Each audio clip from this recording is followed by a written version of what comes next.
What is up, my Lorcana Goons? Welcome back to the Lorcana Goons channel. My name is Kevin, and in this video, we're going to go over 10 plus anti-meta decks that have done well at tournaments over the recent weekend. So first off, huge shout out to all the players, all the tournament organizers, and inkdecks.com for sharing the deck list, and dreamborn.com for letting me build them on there, all pretty like. But now that we're establishing a strong meta, I do want to highlight some anti-meta decks, some decks that we're not necessarily used to seeing in your tournament circuit. Maybe these are some decks that you've been trying out yourself. Maybe some lists here will give you some ideas on how to play those decks yourself. So to start things off, we're going to go over this Blurple deck list piloted by Cash Franks, who took first place at a Winnabox Lorcana tournament at Legendary Game Store. It was 12 players. Check this out. We don't really see Blurple being highlighted a lot in the meta, and I think Blurple is somewhat of an anti-meta deck. You're playing a lot of cards in this deck to combat the heavy steel matchups like Cogsworth. We also have some very heavy hitters in this deck like Ursula, Sea Witch Queen, which will stop Amber Steel from singing songs. We have the new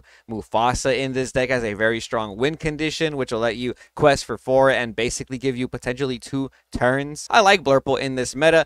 We are playing Rafiki and Cogsworth as our 1-drop. The Cogsworth will give Rush to any character you have potentially, so imagine giving Rush to some strong characters like Yzma or Goats. I like Yzma in this deck alongside these heavy hitter cards. Yzma is a card that lets you draw 3 cards potentially if you shuffle in your Merlin Rabbit, or sometimes it'll deal with like pesky Diablos, Tamatoas for example. There's not a lot of removal in Blurple, but as you can see, we're starting to use cards like Hades again in this meta. We got 2 Hades, 2 Let It Go, and that Yzma as our removal. And we're also using cards like Elsa the Fifth Spirit as like a pseudo removal. This is a way to exert the opposing character's cards, which is pretty nice if you have tempo going with your Rafikis, your Snakes, your Crabs. If you play an Elsa on turn 5, then you're probably going to have some characters to give you some value trades depending on what you exert with that Elsa. And then on turn 6, you can shift into your big Elsa, the Elsa Spirit of Winter. We're playing 3 of those, the uninkable legendary from the first chapter. It's a character that quests for 3. It has 4 strength, 6 willpower, and she has an ability that says when you play this character,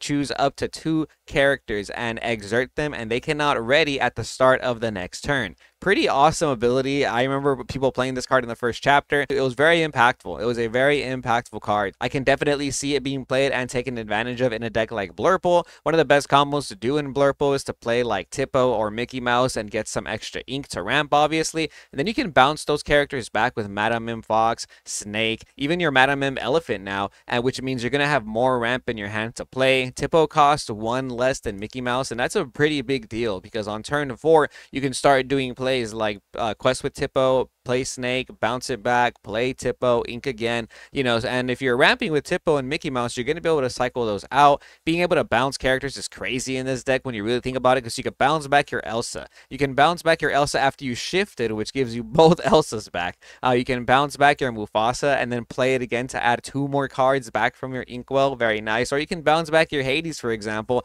and have more ETB abilities that trigger when you play them, right? When they enter the battlefield. So I like abilities like that, and you're able to cycle that and utilize that and really take advantage of it in a deck like Blurple. So if you're playing Blurple, let me know what you think of this first place list. There was a lot of tournaments going on around the world this weekend, even some as big as 64 players. This is a second place list from the Malmo Game Week Lorcana tournament. This took place in Sweden, so sorry if I pronounced that wrong, but it was a 64 player tournament where first place was Emerald Amethyst and second place was this Emerald Amber deck. This list is definitely something I've never seen before. This is more what I'm thinking about when I think anti-meta. We're playing a yellow-green deck with nothing but characters, and we're not even playing Mufasa, surprisingly. I'm pretty surprised we're not playing Mufasa. I thought Mufasa would go great in an all-character deck. This Emerald Amber deck was piloted by Simon Waddell, and he got second place at the 64-player tournament. Check this out. We're playing 4 of the following: Daisy Duck, Lilo Making a Wish, Queen Goons. We also have 4 Pegasus, 4 Piglet Pirate Captain, 4 of the Ursula Deceiver. We have 4 Donald Duck Musketeer, 4 of our Clarabelle Wallflower, which lets us draw cards, 3 copies of Hey Hey the Rooster, 3 copies of Kit Cloud Kicker. We got 4 Rapunzel, 3 Queen Commanding Presidents, 3 Shiftable Pegasus, 4 copies of Clarabelle Light on Her Hooves, which is the shiftable Floodborn Clarabelle, and 2 copies of Turnabog. Then we also got 2 copies of the 1-drop Clarabelle Clumsy Guest. This is a Emerald card that lets you pop items, but more importantly, it's a shiftable Clarabelle target, which is really nice. nice. And even sometimes if you don't have this on curve, you can just draw into this and you can play Clarabelle on turn 6, which is kind of crazy, by only using 6 ink. And then we're playing 1 copy of Cursed Merfolk to round that off alongside our 3 copies of Baloo, because Baloo is a power card in aggro decks, right? We're noticing that we have Daisy Duck, Donald, and Baloo. That's like the staple aggro package alongside Piglet, Pooh Pirate Captain. Those are the strong amber aggro cards, but we're complementing that with our Evasive Pegasus, with our Kit Cloud Kickers to bounce back characters, get some tempo. I also like the idea of playing Clarabelle. I like playing Clarabelle a lot in this meta. I can totally see you shifting Clarabelle on curve on turn 5, and then you refilling your hand in a deck like this that's playing a bunch of small characters. And if you refill your hand with a bunch of small characters, like all these 1-drops and 2-drops you have, you're going to be able to empty your hand again and just keep drawing it. We're playing 19 1-cost characters in this deck alongside 8 2-cost characters in this deck. So that's like 20 plus characters that only cost 2 and 1, and then the rest of it is just 3 and 4 and 5, right? So it's the highest cost character in our deck is going to be 5. Obviously we have Chernobog in the deck as well, who costs 10, but ideally you're probably going to want to play Chernobog for way less than that 10, right? The Clarabelle Ladder on Hooves does cost 7, but you do want to be able to shift that character, which is really nice. And then we have more shiftable characters like the Queen and the Pegasus. So yeah, let me know what you guys think of this deck. I'm surprised there's no Mufasa. Once again, I am big on aggro decks of this format. I think the Amber package of, you know, the Piglet and the Bodyguard characters that generate you free lore, and even Daisies now, make any aggro deck very scary. And using Emerald to be able to look at the opponent's hand with Ursula or refill your hand with Clarabelle sounds like a nice touch to it, in my opinion. Next up, we have an Amber Steel list from that same tournament, getting 3rd place. This one piloted by Jonas Benzarati, and this list looks very different than what we're normally used to. At first, you know, we kind of are playing the same cards. We got the Whole New Worlds, the Strength, and the Storms all at 4 for our songs. But check this out. We're playing 3 copies of Zero to Hero. This is a song that most people don't play nowadays. In fact, this card didn't ever really see too much meta play. It's a 2-cost uninkable song that says count the number of characters you have in play. You pay that amount less for the next character you play this turn. So if you have 3 characters on board, you can sing Zero to Hero with, let's say, your Cinderella Ballroom Sensation. And if you have something like Prince Naveen in your hand, now that Prince Naveen only costs 1 to play. So it's a pretty cool way to spam out some early characters, which is pretty impactful in a deck like this, because you want to be able to sing your Whole New World early or even play your Prince Naveen early. But check this out. We're playing a bunch of cool characters to complement this, like the Mirabelle Madrigal. This is the 5-cost legendary character from Shimmering Skies that can quest for 5. She's a 5/5/5 that quests for 5. But specifically, she says you can't play this character unless you have 5 or more characters in play. So we have to have a bunch of 1 or 2-cost characters to complement this, right? So because of that, we got the 4 Cinderella Ballroom Sensations. We got 2 copies of both Daisy Ducks. We got Daisy Duck Lady and Daisy Duck Donald's Date. The Donald's Date Daisy is the one that gives the opponent a free card, quest for 2, 1/4, and the Lady Daisy is only a 1 strength, 3 willpower character. So it's an extra character that can, you know, have some decent willpower on the board as a 1-drop, so not too bad. And obviously, you probably want to take into consideration your uninkable count, so that's probably why you don't play 4 of the Daisy Donald's Date, right? And then we have 4 copies of Robin Hood Goons, 3 copies of Ursula Vanessa, 4 Sumi, 4 Ariel. We got 2 Pete Games, 2 Prince Naveen, 4 Rapunzel, and now we're playing some heavy hitters like 2 copies of Chen Po. It's a 5-cost character, 4/7 that has Bodyguard, very good stats. We got the 2 copies of our Robin Hood Champion of Sherwood, only 2 of them, I guess, is all you need, you know, to shift into your Robin Hood. 4 copies of Tinkerbell Giant Fairy, 3 Cinderella Stout-Hearted, 1 Be Our Guest as a song, and then the 3 Zero to Hero, 4 Storm, 4 Strength, and 4 Whole New World. Very interesting concept. Being able to take advantage of Zero to Hero probably goes a really long way if you're going to be playing a card like Mirabelle Madrigal, or finding that off of Ariel and then being able to use your characters to play cards like Mirabelle for free, or even like Prince Naveen might be really powerful, or even that Cinderella Stout-Hearted. A lot of people are not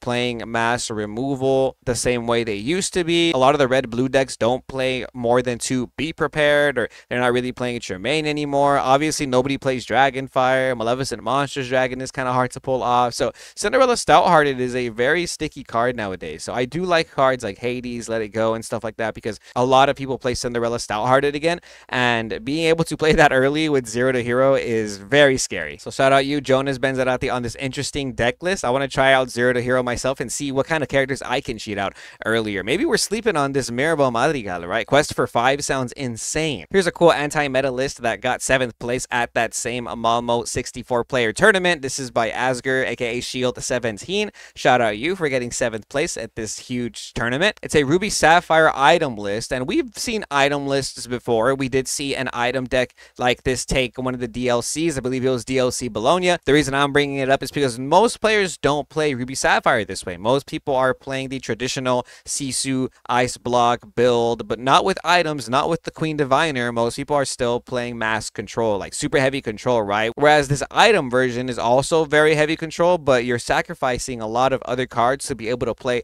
certain power cards like Maurice's Workshop or more items like Vitalis Sphere. In this case, we're playing items that I'm not really used to seeing, like 2 copies of Ruby Chromicon. We also got 1 copy of Scrooge's Hat and 2 copies of Basil's Magnifying Glass. Basil's Magnifying Glass is interesting. It's a new card from Shimmering Skies that costs 2. And then it has an ability that says Exert, pay 2 more ink. Look at the top 3 cards of your deck. Then you may reveal an item card and put it to your hand, and then the rest go to the bottom of the deck. So it's not bad. It's a pretty cool way to just add +1s to your hand, you know, if you have enough ink to spare. If you're looking at the top 3 cards of your deck and you're playing this many items, you're probably going to see an item off the top, right? We're playing 25 items in this deck. So with 25 targets in our deck, that's almost half of the deck. I think you're pretty safe on hitting something off your Basil's Magnifying Glass almost all the time. So I can see the merit in playing a card like this. Scrooge's Top Hat is a 2-cost uninkable item that says Exert, you pay 1 less for the next item you play this turn, which can probably go a long way over time. If this card sits on the board, that means you can exert it, play Popsicles for free, play Ice Blocks for free. And you can complement this well with Maurice's Workshop because Maurice's Workshop costs an extra ink so you can draw a card every time you play an item. So if you have Scrooge's Hat, you're going to be able to mitigate that extra ink you're paying to draw that card. And then Ruby Chromicon's a new item that says Exert, chosen character gains +1 strength this turn. It's a 1-cost item, so it's a nice play to do on turn 1. We're not playing cards like Develop Your Brain or Visions of the Future, so we want to have some stuff to do on turn 1 other than Popsicle. And we do have 4 copies of Ice Block, 2 Vitalis Sphere as well to complement that. And our win con is probably Lucky Dime Tamatoa because that's what red blue be doing. Most of the Sapphire decks nowadays play like Exodia, I like to say, and they just really want to control the board and ramp into Tamatoa so that they can slap on Tamatoa Lucky Dime and kill you in like 3 turns, right? But you got to be able to control the early game so you can do that. So we are playing Queen of Hearts. This is the 2-drop with Rush. This complements pretty well with Ruby Chromicon or Vitalis Sphere. We're also playing 4 copies of Scuttle. Scuttle's pretty cool. It's a card that says when you play this character, look at the top 4 cards of your deck. You may reveal an item card and add it to your hand. It's kind of like Basil's Magnifying Glass, but on play. So it's a pretty strong ability, and it has a 1/3 body. So it's going to stay on the board for a cool minute. And you can combine that with cards like Ruby Chromicon or Vitalis Sphere to give it some extra strength. And now your 1/3 body becomes way more threatening. We need 4 copies of the Queen Diviner because it's one of our win conditions. It's a 3/3/3 character. So very, very strong stats that says Exert. Look at the top 4 cards of your deck. Reveal an item card, put it to your hand. If it costs 3 or less, you can put it onto the field for free, but it comes in exerted. If you hit a Popsicle off this, you can play the Popsicle for free, draw a card for free. So it's a very strong card, very nice to have active when you have Maurice's Workshop because it will trigger the Workshop as well, so you can pay that extra ink and then draw another card. So items still making a very big impact in today's meta. I think this is more so of an anti-meta deck list, especially because you have to know your opponent's strategy. There's other things to prioritize, you know what I mean? Like which items you need to be popping. This is a quick one I really want to go over. This is 6th place at the same tournament, piloted by Maddie Medi, a Ruby Amethyst list. Shout out Maddie Medi for getting 6th place at a 64-player tournament. At first glance, it looks like a pretty basic Ruby Amethyst list, right? But I just want to point out, they are playing 3 copies of Sisu Daring Visitor, 2 copies of the Sisu Emboldened sibling, and 3 copies of the big Sisu, the Shiftable Empowered sibling. This is a much heavier Sisu package from what I'm seeing. Usually I just see 4 of the inkable Sisu, and you know, I'm not used to seeing 3 uninkable Daring Visitor Sisus to pop a 1-drop. But you know, this list is playing multiple 1-drops. We're playing 4 Chernobog Followers, 3 Magic Room, and 2 Rafiki. So we're playing 9 1-drops in this list as well. I'm a Ruby Amethyst fan. I had to include it. And since we're on the topic of Ruby Amethyst, I will include another somewhat spicy Ruby Amethyst list. This is from a different tournament, though. This is from the Lorcana Anniversary Tournament hosted by the Player Network. So shout out TPN, aka the Player Network, for hosting this 62-person tournament for the Lorcana 1-year anniversary. This Ruby Amethyst list was in top 16, looking a little unusual compared to some of the other Ruby Amethyst lists that we're used to seeing. Right off the bat, I'm noticing we're playing 4 copies of Queen of Hearts, which is pretty interesting. Probably a great way to combat your hyper aggro meta if that's local. And then we're also playing 3 copies of the shiftable Queen of Hearts, which is nice. Queen of Hearts Sensing Weakness is a 5-cost shift 2 character that has 4 strength, 3 willpower that says whenever one of your characters challenges another character, you may draw a card. This card's kind of hard to play around too, so sometimes your opponent will leave themselves wide open to some good challenges and you can draw some cards, right? And then we're also playing Prince Eric, Expert Helmsman, which is pretty interesting. Not used to seeing this card in the metagame. Prince Eric is a 4-cost uninkable, 2 strength, 2 willpower. He quests for 2, and whenever he's banished, you can choose and banish an opposing character. This card's really good against steal.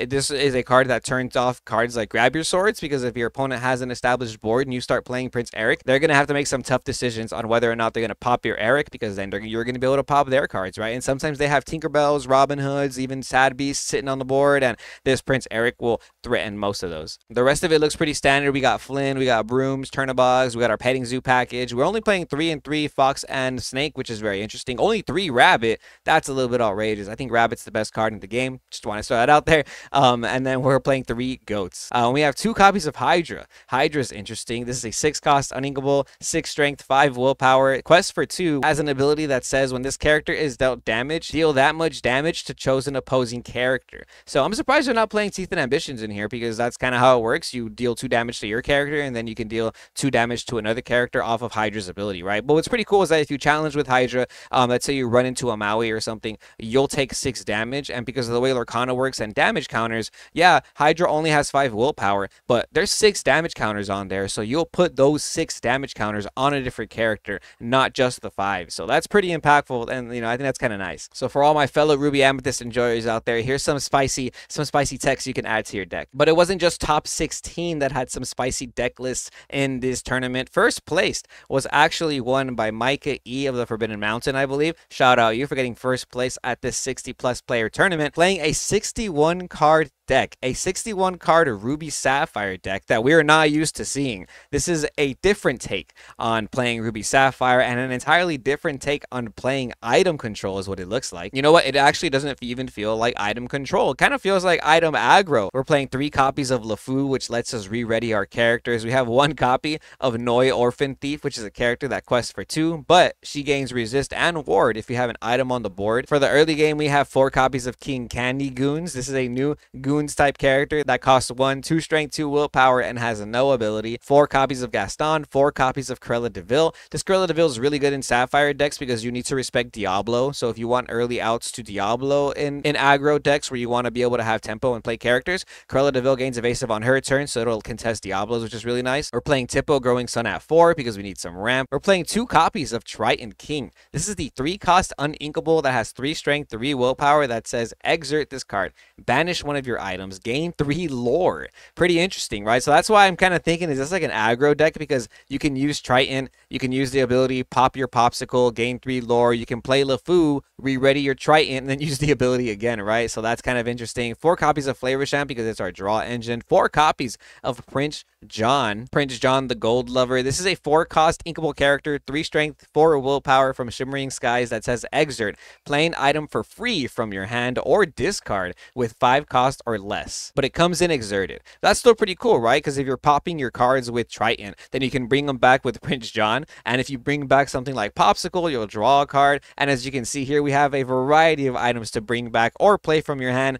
with this Prince John ability. And like I just finished saying, you can combo that off with LeFou, re-ready it, and do it again in the same turn. We got 4 Maui, 3 copies of the shiftable King Candy character. The Floodborn King Candy is 5 cost, uninkable, 3 strength, 3 willpower. It quests for 2, which is kind of nice, and has an ability that says, when you play this character, you may draw 2 cards, then put a card from your hand to the bottom of your deck. So kind of a +1, not bad at all in my opinion. 3 Medusa, 2 Gaston, we need some heavy hitters, 2 copies of Cusco so that we can get rid of locations, you know what I mean? 3 Brawl, because you got to respect those Diablo cards. And now for our items. This is where the spice really comes in, because we have a variety of items in this deck, and it's still a pretty hefty package. We're playing a total of 14 items in this deck, which is way more than what we're used to. No Fishbone Quills. Instead, we're playing cards like Potion of Might. This is a 1-cost item that says pay 1 ink, banish this item. Then, chosen character gains +3 strength this turn. If it's a villain character, they gain +4 strength instead. Very interesting. We got 1 Shield of Virtue. This is an item from the first chapter.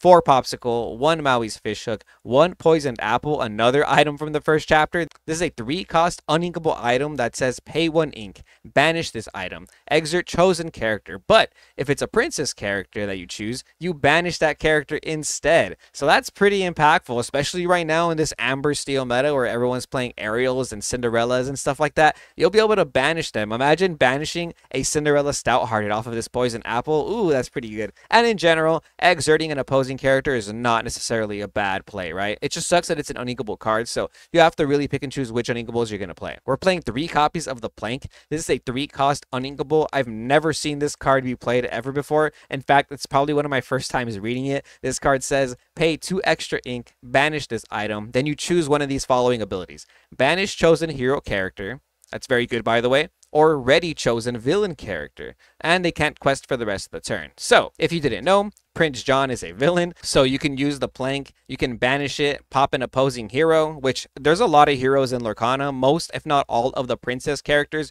are heroes, and like all the Mickey Mouse characters are heroes and stuff like that. So you can banish a hero with the Plank. If you have Prince John on board, you can exert your Prince John. You can bring back your Plank and play it for free, and then you can potentially use Plank again, ready your Prince John, bring it back, and then grab a different item if you really wanted to. And then we're playing 2 copies of Sword of Truth. It's a 4-cost uninkable item that says banish this item, then banish chosen villain character. And yeah, there's still a lot of villain characters in Lorcana's metagame right now, like Ursula Sea Witch Queen, or even stuff with big bodies like Madame Medusa or Lady Tremaine or something like that. You know what I mean? Or Tamatoa. Tamatoa is a huge body. Tamatoa is usually a card that I have to think about when I'm building decks. I have to think, how do I out Tamatoa with this deck? And Tamatoa is a villain, so you could just play Sword of Truth or something like that. That's probably your out to Tamatoa in a deck like this. But yes, Micah, if you see this video, please leave in the comments below about your tournament experience and how exactly you're supposed to pilot this deck, because there's still some stuff that I'm not understanding. This list is definitely interesting. Next up in the same tournament, in 5th place, we have Derek T, who piloted an Amethyst Steel aggro deck. Very interesting. Usually I'm used to seeing Amethyst Steel as a tempo deck. Amethyst Steel tends to kind of come in and out of the metagame. It's always, in my opinion, kind of an anti-meta color combination, and I think right now it definitely has a good place in the meta with everybody kind of transitioning to playing Amber Steel, right? But this list is a little bit different, very aggressive. We have so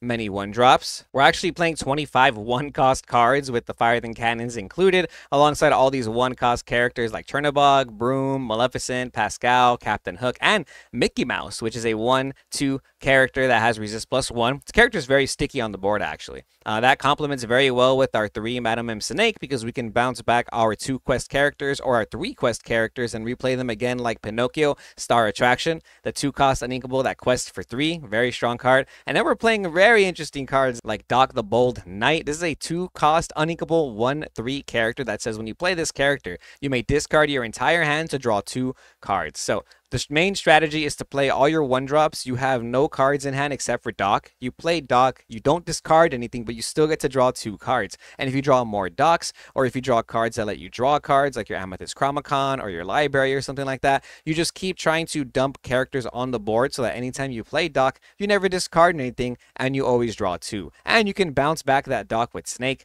with Fox, so that's very nice as well. We're playing 4 copies of Smee because it's one of the best 2 quest bodies in the game, alongside Madame M. Fox, and Lawrence, which is another very strong 2 quest body in the game. Lawrence comes in with a 4/4 stat line, which is actually insane, and he quests for 2, so he'll contest a lot of bodies. We got 4 copies of Merlin Goat because it just gets you to 20. 1 copy of Tiana the Princess. Not bad, you know, stop your opponent from playing some actions if you run out of Docs and you have no cards in your hand, which is pretty cool. 4 Fire the Cannons. 4 copies of Gathering Knowledge and Wisdom. It's a card that says literally just gain 2 lore, and in an aggro deck like this where you're spamming goats and 2 lore 4 characters. Maybe that Gathering Knowledge is going to get you to 20. I'm pretty sure it will, actually. 4 copies of Amethyst Chromacon, because in aggro decks, you do not care if your opponent is drawing cards. All you really care about is spamming characters and questing to 20 as fast as possible. 3 copies of the Library, because it complements Chernobog and Broom very well. And in an aggro deck like this Library has 8 willpower, so sometimes your opponent is going to have to choose to either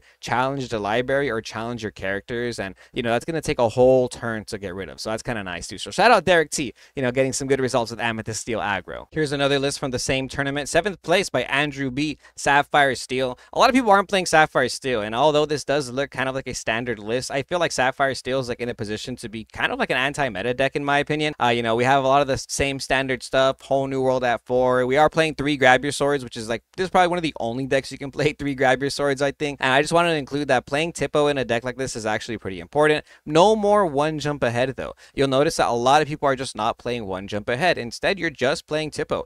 Still getting to that 4 ink, even though you are using an extra card from your hand, which feels like a -1. It's actually not as impactful, negatively impactful anyway, as you think it is, because getting to that 4 ink to your Flavisham, to your grandma is that important, And in general, like, Tippo is inkable, so if you don't want to use Tippo, you got Fishbone instead. You just ink it away, so it's pretty good too. But yeah, Sapphire Steel, definitely look out for this deck in the meta. I think it does a lot to contest all of the other meta decks. I think it's probably one of the best anti-meta decks, the most meta anti-meta deck there is. I actually really like this list. This is like the perfect way to play Sapphire Steel, I think. In 7th place for the anniversary tournament, we have an Emerald Steel list piloted by Blake L. This list is not an Emerald Steel list like we're used to, especially because we just came off a Bucky format. I feel like we did see a similar list being piloted by Edmund Chu in some of the side events of the DLC Toronto format, because I know I had seen this list floating around before, but a lot of people aren't playing Emerald Steel like this right now. If anything, I feel like the combination of Emerald and Steel kind of did fall off this format, but I really like the way you play this list. It's almost like a mid-range control version where you're able to use your Diablos, your Prince Johns, your Ursulas to still snipe cards from the opponent's hand and take advantage of information by knowing what your opponent's playing. But then you can also use Clarabelle now to pop items. That's the 1-drop Clarabelle, and then shift that Clarabelle into the 7-drop Floodborn Clarabelle to possibly refill your entire hand. So I felt like one of the issues with Emerald Steel was that you were constantly being put on like a top deck mode where both you were just top decking cards, but sometimes with this Clarabelle, you're able to draw like a bunch of cards against decks that you can't discard their entire hand, and usually your opponent will notice, hey, that Clarabelle is getting too much advantage, so they'll start inking their entire hand, and then you can disrespect them with a Lucifer or a double Sudden Chill combo, which is really nice. We're also playing 2 copies of Your Welcome because Emerald now has location removal. Instead of playing something like Rise of the Titans, which was a 3-cost action, now we have a 4-cost inkable Song. So there's a lot of situations where you can get value from this card without having to actually play the ink on it. It is our only 4-cost card aside from then along came Zeus, so we have no 4-cost characters in this deck from what I'm seeing. And we are playing 2 Grab Your Swords, Dude Don't Talk About Bruno, and then we're all, for the songs that complement Ursula Deceiver of All, we are playing 3 Strength of Raging Fire, 4 Storm Rage on, and 3 Sudden Chill. I really like the concept of this deck still. I think singing Sudden Chill twice, singing Storm of Rage on twice is really good. Prince John's a crazy card, and so is Peak Games alongside cards like Diablo. The only thing I would consider personally adding would maybe be a Hidden Cove in this deck. All right, here's some serious spice from that same tournament. This was 12th place, an Emerald Steel list piloted by Lance K. This is a strategy that I never thought I would see finding success in a big tournament like this. 60+ players and getting 12th place with a Mickey Mouse Trumpeteer. That's cool. Big shout out to you, Lance K. We're playing 4 of the following: Diablo Spy, Robin Hood Goons, 4 of the Robin Hood Fighter, 4 Diablo Devoted Herald, Peak Games, Mickey Mouse Trumpeteer. We have both Floodborn Robin Hoods in this deck. We have the Champion of Sherwood and the Sneaky Robin Hood as well. 4 Beast Relentless, 2 copies of Tinkerbell, Giant Fairy, and then for actions, we're playing 4 copies of Food Fight. This is a 1-cost uninkable action that says chosen character gains this ability. Exert, pay an extra ink, deal 1 damage to chosen character. So Robin Hood Capable Fighter has that ability already to exert and deal 1 damage, and Food Fight will give that ability to any character on here as well. So you can combine that off with cards like Beast Relentless, right? We're playing 4 Set the Storm Rage on, 4 Strength of a Raging Fire, 3 Grab Your Swords, 4 copies of Obscure Sphere. This is an item from the Shimmering Sky set, 1-cost item inkable that says pay 2 extra ink, banish this item. Your characters gain ward until until the start of your next turn. Very interesting. And now we're playing 2 copies of the Sherwood Forest. This is an inkable location in Emerald. This card has a move cost of 2. It also costs 2 as well. And it says your character's name Robin Hood may move here for free. And then it has an extra ability that says characters gain ward and the following ability: exert, pay an extra ink, deal 2 damage to a chosen damaged character. So the character already has to be damaged for you to deal the 2 damage on there, but still pretty powerful when you're giving every single character that ability to damage other characters because of food fight. And this deck looks really consistent. I like that we're playing so many 4-ofs. I like the Mickey Mouse Trumpeteer. Being able to play that with Obscura Sphere to protect it and give it ward sounds like a crazy combo, actually. And you're probably spamming out some heavy characters like your Robin Hoods, your Beast, or your Tinkerbell. So yeah, huge shout out to you, Landscape, for playing this very interesting deck list. If you see this video, please describe in the comments how the strategy for this deck works or how your tournament experience was. And last but not least, we have a Ruby Amber Mufasa deck that was in top 4, I believe top 4 split for this tournament. This top 4 list was piloted by Monty Cooper and is playing some pretty cool cards like Wreck-It Ralph. I'm a huge Wreck-It Ralph fan. It's probably one of like my top Disney movies, the first Wreck-It Ralph. So we're playing a bunch of other 7-cost characters too, but let's start this off. We got 4 copies of Mulan, the 1-cost Ruby character that comes in with 2 damage, 4 Flynn Rider Frenemy, because that complements our very high strength characters, 4 copies of Mother Gothel the Wicked. We're also playing 4 of the following: Gaston the Dealer, Julieta Madrigal, Sisu Warrior, Rapunzel gifted with healing, Mufasa, Maui, 2 copies of Tremaine, 2 copies of Lady Medusa, because we love our ladies in red. We got 3 Mulan Elite Archer, 4 Stitch Carefree Surfer, 2 copies of Wreck-It Ralph. This is a 6 strength character with 7 willpower. He's uninkable and costs 7, but he says when you play this character, return character from your discard to your hand, and if it's a princess, you gain 2 lore. So that's kind of nice when we're playing our Mulans and our Rapunzels. Those are princesses as well. We got 2 copies of Scar Vicious Cheater. We want to be able to eliminate the opposing aggro board by using some rush characters, because Scar can challenge as many characters as possible until he gets banished himself. Then we're playing 2 copies of Sisu Empowered Sibling to quest for 3 and board wipe the opposing board with 2 strength or less. 3 copies of Maleficent Monstrous Dragon, because we can always get into that 9 ink, especially with Gaston Dealer. He lets us play cards a lot earlier, right? So we have 3 copies of Raw and 1 copy of Revive. This is a 5-cost action that is uninkable that says play a character with 5 cost or less from your discard for free. Possibly a way to revive your Mufasas, you know, and then that's like a 5th Mufasa right there. The strategy for this deck is pretty cool.